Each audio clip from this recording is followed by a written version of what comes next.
Hello my dear students, आप लोगों का इस नए क्लास में स्वागत है। आज के हम अपने इस नए क्लास में हम एसपीसीसी का एमसीक्यू सॉल्यूशन देखने वाले हैं, जो बेसिकली आज मॉर्निंग में ही हुआ था। यानी मॉर्निंग शिफ्ट में एसपीसीसी का पेपर था, उसका हम एमसीक्यू जो सॉल्यूशन यानी सेक्शन ए है उसका पूरा सॉल्यूशन देखने वाले हैं। मैं सॉल्यूशन स्टार्ट करूं उससे पहले मैं आपको कुछ बातें बताना चाहूंगा, जिसको आप बहुत ध्यान से सुनना और उसको समझने की कोशिश करना।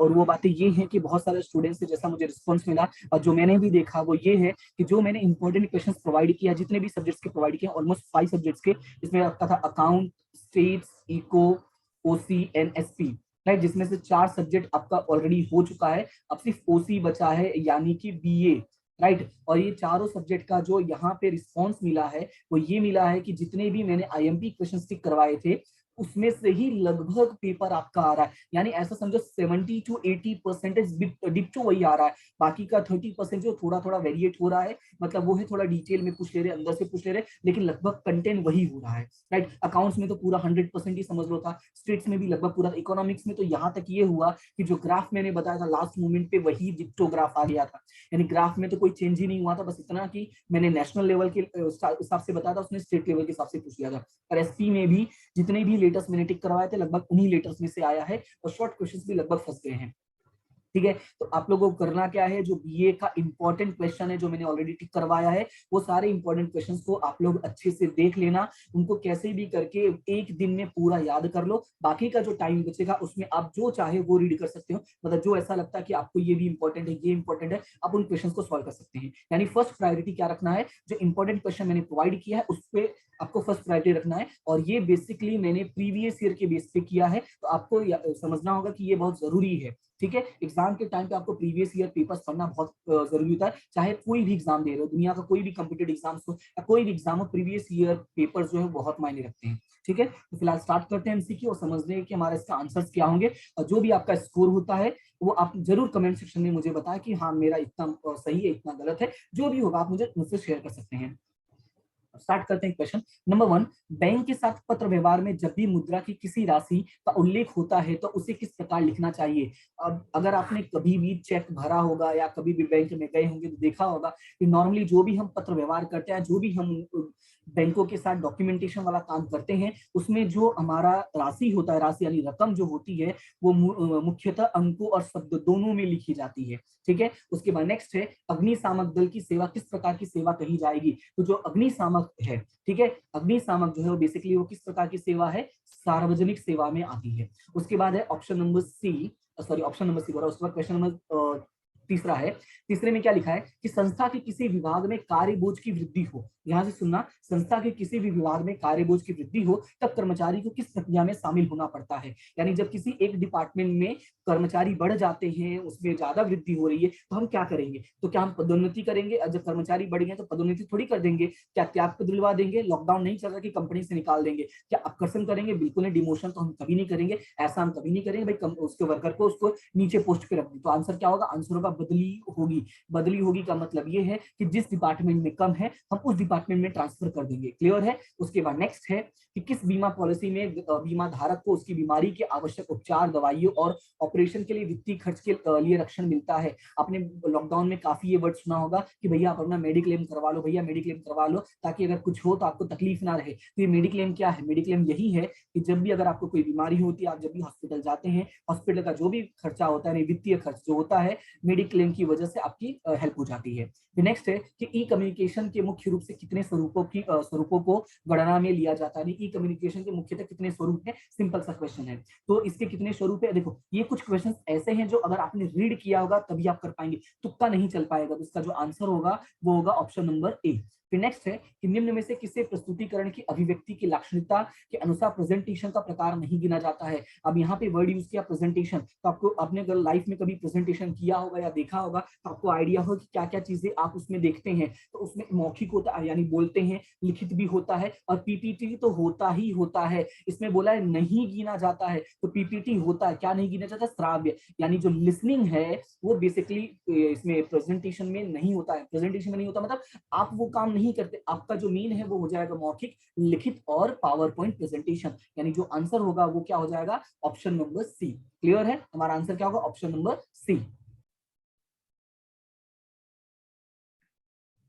हमारा नेक्स्ट क्वेश्चन है अंश का किस प्रकार का आवंटन प्रारंभ से ही निरस्त होता है, यानी कौन सा वाला ऐसा है जो शुरू से ही जो है वो सही नहीं माना जाता है, तो उसका आंसर होगा आपका अवैधानिक। क्या होगा आंसर? अवैधानिक। यानी जो अवैधानिक आपका आवंटन होता है वो शुरू से ही निरस्त माना जाता है, शुरू से ही इलीगल माना जाता है। ठीक है, उसके बाद नेक्स्ट क्वेश्चन है आपका कि निर्गमित अंश की दार्शनिक कीमत की कम से कम कितने प्रतिशत रकम अंश आवेदन के साथ मंगवानी चाहिए, तो इसका आंसर होगा 5% यानी 5%। यानी जब अंश आवेदन होता है तो कम से कम 5% जितना रकम आपको मंगवाना जरूरी है। नेक्स्ट है कि निम्न में से किसका समावेश अंश आवेदन और आवंटन एवं आवंटन की विधि में नहीं होता। बोला है अंश आवेदन और आवंटन की विधि में नहीं होता है, तो अगर आपने ये पॉइंट्स पढ़े होंगे तो उसमें पहला है बैंक में खाता खुलवाना, अंश आवेदन पत्र प्राप्त करना, अंश आवेदन पत्रों का वर्गीकरण करना, और लास्ट में है उनको एक सर्टिफिकेट देना। सर्टिफिकेट को हिंदी में दस्तावेज शायद बोलते हैं, तो वही देना होता है। लेकिन चौथा है अंश की सुपुर्दगी। तो इस सीधी सी बात है, जब अभी आप आवंटन कर रहे हैं तो आके वो सुपुर्दगी थोड़ी करेंगे। सुपुर्दगी का मतलब आपको वापस कर देना, सरेंडर कर देना। तो शुरू में तो आके सरेंडर करने वाले नहीं, यानी आंसर हमारा क्या हो जाएगा? ऑप्शन नंबर डी, क्योंकि बोला है विधि में नहीं होता है। नेक्स्ट है अंशधारी के लिए अंश क्या है, तो अंशधारी के लिए जो अंश है वो चलित संपत्ति है। ठीक है, नेक्स्ट है अंशधारी ने वसीयतनामा न किया हो और वारसदार न हो, उसकी मृत्यु हो तो क्या होगा। जब किसी व्यक्ति ने शेयर खरीदा हो और उसकी मृत्यु हो जाती है और उसका कोई वारसदार नहीं होता है और ना ही उसने किसी व्यक्ति को वो अंश दे के गया होता है, तो ऐसे केसेस में क्या होता है, जो अदालत है वो किसी न किसी प्रबंधकर्ता की नियुक्ति करती, क्या करती है? किसी न किसी प्रबंधकर्ता की नियुक्ति करती है। फिर नेक्स्ट क्वेश्चन है कि कंपनी के विसर्जन की मांग कौन करता है, तो बेसिकली जो कंपनी की विसर्जन की मांग है वो कौन करेगा? ऋण पत्रधारी कर सकता है। यानी कि कंपनी का वही डुबाने के लिए बोल सकता है या वही बंद करने के लिए बोलेगा जिसके पास अधिकार हो। और अधिकार मतलब कि जो कंपनी, ऐसा समझो कि आपको किसी ने पैसे दिए हैं, लोन दिया है, उधार दिया है, तो वो आप पे ज्यादा रुआब जताएगा, और ना कि वो इंसान जो आप, जैसे आपके घर वाले जो हैं वो आपके इन्वेस्टमेंट करते हैं तो वो आपके पर रुआब नहीं दर्शा, पर किसी ने आपको लोन दिया हो तो आप पे रुआब दर्शाएगा। तो रुआब दर्शाने का मतलब मांग कौन करेगा विसर्जन की? तो बेसिकली ऋण पत्र धारी। उसके बाद नेक्स्ट है कंपनी और ऋण पत्र धारकों के बीच के करार को क्या कहते हैं, तो ये one of the most important question है बोर्ड का, ऋण पत्र ट्रस्ट डीड। राइट, हर साल पूछा जाता है। कंपनी आम जनता को अंश निर्गमित करने के लिए सार्वजनिक आमंत्रण देने के लिए, अब जब सार्वजनिक आमंत्रण देना हो तो कंपनी क्या प्रकाशित करती है? विज्ञापन पत्र प्रकाशित करती है। तो आंसर हो जाएगा ऑप्शन नंबर बी। नेक्स्ट है सार्वजनिक कंपनी में कम से कम कितने संचालक होने चाहिए, तो कम से कम कितने संचालक होने चाहिए? 3, और निजी कंपनी में कम से कम 2। ओके, नेक्स्ट है कंपनी का व्यक्तित्व कैसा है, तो कंपनी का जो व्यक्तित्व है वो कैसा है? कृत्रिम है। क्लियर है, ये कृत्रिम व्यक्तित्व होता है, ये हम अकाउंट्स में भी पढ़ते हैं, इसमें कोई दो राय नहीं होनी चाहिए। नेक्स्ट है सभा की कार्यवाही चलाने के लिए सदस्यों द्वारा जिस व्यक्ति की पसंदगी की जाती है उस व्यक्ति को क्या कहते हैं, तो यहाँ पे साफ साफ वर्ड किया सभा को चलाने के लिए, तो सभा को चलाने के लिए जिसको पसंद किया जाएगा वो कौन होगा? सभा का पति होगा, यानी सॉरी सभापति होगा। ठीक है, फिर नेक्स्ट है सभा में सदस्य अपनी ओर से दूसरे व्यक्ति को हाजिर रखकर मतदान का लिखित अधिकार देते हैं, उसे क्या कहते हैं? बोला है अपनी ओर से दूसरे व्यक्ति को हाजिर रखकर, मतलब खुद नहीं जा रहे हैं, किसी और को भेज दे रहे हैं, उसको बोलते हैं प्रॉक्सी। यानी कि हम ऐसे इंसान को प्रॉक्सी बोलेंगे, जैसे मान लो मैं हूं, मैं क्लास में नहीं जाना चाहता, अरे ऐसा आपने सुना होगा कि प्रॉक्सी लेक्चर है आज इस मैम का। प्रॉक्सी लेक्चर का मतलब क्या था? कोई मैम नहीं आई, कोई सर नहीं आए, उनके बदले में दूसरे मैम या दूसरे सर आ गए, उसको क्या बोलते हैं? प्रॉक्सी बोलते हैं। नेक्स्ट है लिक्विडेटर की नियुक्ति की सूचना आयकर अधिकारी को नियुक्ति की तारीख से कितने दिन में करनी होती है या करनी चाहिए, इसका जो आंसर हो जाएगा वो हो जाएगा ऑप्शन नंबर बी, 30 हो जाएगा। ठीक है, नेक्स्ट है कंपनी कानून के प्रावधानों के अनुसार कंपनी को कौन सी सभा बुलानी अनिवार्य है।